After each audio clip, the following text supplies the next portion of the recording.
Ubume juga memiliki latar belakang yang sangat tragis. Jadi mereka percaya Ubume ini adalah sosok wanita yang meninggal dunia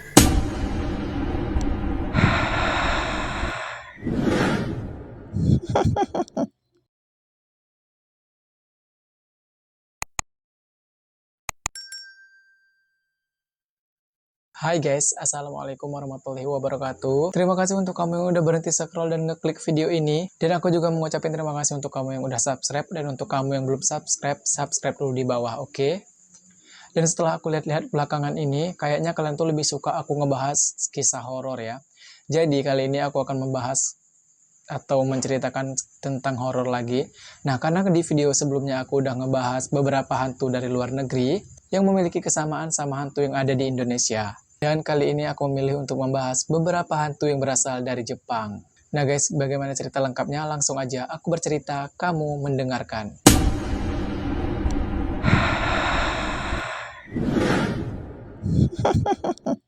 Oke, kita langsung ke hantu yang pertama. Jadi, hantu yang pertama ini adalah Goryo. Menurut warga di sana, Goryo adalah sosok hantu yang berasal dari bangsawan yang meninggal karena tersiksa dan teraniaya. Mereka juga dipercaya sebagai ruh penguasa yang sangat kuat dan mereka juga akan membalaskan dendamnya. Dan Goryo akan mendatangkan malapetaka kepada siapapun yang ia dendam. Nah, Goryo ini juga disebut sebagai Taijin. Diceritakan tahun-tahun setelah pembunuhan penjabat Michizen oleh salah satu anggota klan Fujiwara. Setelah itu, petir dan hujan deras pun tiba, sehingga menyebabkan ibu kota tersebut banjir. Dan kepala klan Fujiwara pun ikut meninggal dunia. Bahkan, putra mahkota Kaisar Diego pun juga ikut meninggal dunia di sana. Mereka percaya bencana ini datang dikarenakan ruh Michizen yang tidak tenang. Dan setelah itu, Michizen disebut sebagai Taijin, atau yang memiliki arti Dewa Langit. Oke guys, kita lanjut ke hantu yang kedua. Jadi hantu yang kedua ini adalah Ubume. Ubume juga memiliki latar belakang yang sangat tragis. Jadi mereka percaya Ubume ini adalah sosok wanita yang meninggal dunia saat mereka sedang melahirkan. Namun anak mereka berhasil hidup dan mereka meninggal sendirian. Jadi mereka percaya bahwa ruh wanita ini itu bergentayangan atau penasaran karena anak mereka yang masih hidup.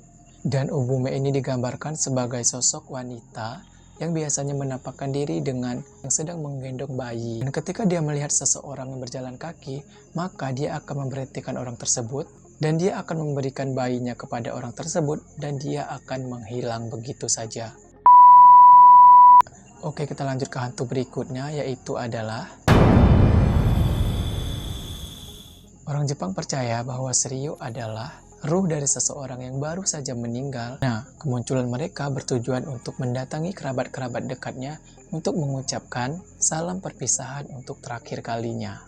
Terkadang dia tidak hanya datang untuk mengucapkan salam perpisahan, bahkan dia datang untuk menjemput kerabat dekatnya untuk ikut bersamanya.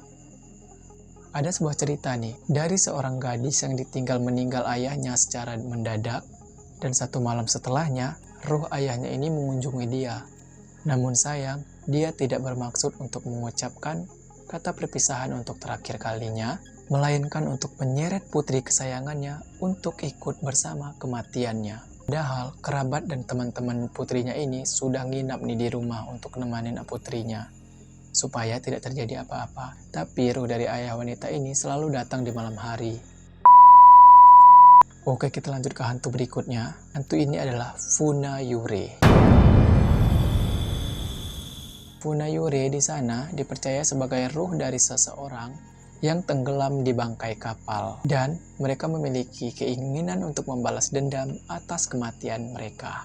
Nah, jadi ketika Funayure melihat ada kapal yang melintas di laut, mereka akan membuat badai besar dan merusak kapal-kapal yang melintas di sana. Tujuannya untuk mengambil jiwa-jiwa siapapun yang dia temui. Funayure digambarkan sebagai sosok laki-laki yang bersisik seperti ikan, bermata besar, dan kepala cacat. Mereka akan mendatangi kapal-kapal yang berlayar di malam berkabut dan mencari jiwa-jiwa baru untuk menjadi awak kapalnya. Dan legenda juga mengatakan bahwa Funayuri tidak akan pergi sampai awak kapalnya berlipat-lipat ganda. Dikatakan juga kalau kamu ingin selamat dari Funayuri, lemparlah makanan ke dalam laut. Maka Funayuri akan meninggalkan kapalmu dan dia lebih memilih untuk mengejar makanan yang kamu buang.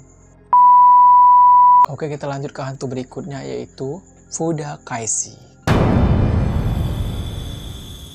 Fudakaeshi ini dikenal sebagai sosok yang suka merayu. Dia akan merayu siapapun yang memiliki jimat perlindungan dari hantu.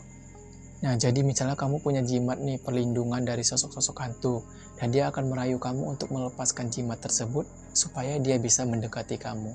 Dan setelah jimat itu dilepaskan, dia akan membiarkan ruh-ruh pendendam masuk ke tubuh orang tersebut. Fudakaeshi ini digambarkan juga sering muncul sebagai sosok wanita berambut panjang dengan mengenakan kimono. Dan ada juga yang menceritakan bahwa Fudakaeshi ini pernah jatuh cinta kepada seorang laki-laki, namun dia tidak bisa masuk ke rumah laki-laki tersebut karena adanya jimat. Maka dari itulah tadi nih, dia tuh merayu orang-orang siapapun yang memiliki jimat perlindungan dari hantu, karena dia memiliki latar belakang cerita yang seperti ini. Nah, gimana nih? Kalian udah pernah belum dengar cerita tentang Fudakaeshi ini? Kalau udah pernah, komen di bawah. Oke, langsung aja ke hantu berikutnya yaitu Suppon no Yurei. Jadi untuk lebih memudahkan aku sebut aja Yurei ya. Jadi Yurei ini adalah hantu yang sangat mengerikan dan memiliki dendam yang sangat kuat. Dan dia juga bisa berubah-ubah wujud yang aneh-aneh nih. Yurei ini digambarkan sebagai sosok penyu kulit yang akan menakuti manusia yang terlibat dalam penjualan, makan, dan penangkapan penyu suppon. Nah oke guys, hanya itu yang bisa aku ceritakan dari hantu-hantu Jepang. Dan kalian mau aku ceritain apa lagi nih ke depannya? Mau aku cerita kriminal kah? Mau aku lanjut cerita horor kah? Nah, atau untuk kamu yang punya cerita, baik yang kamu dengar dari orang lain, ataupun kamu alamin sendiri, dan kamu mau aku ceritain di channel aku, kamu boleh banget kirim ke email aku, nanti aku cantumin di deskripsi. Dan sampai jumpa di video berikutnya.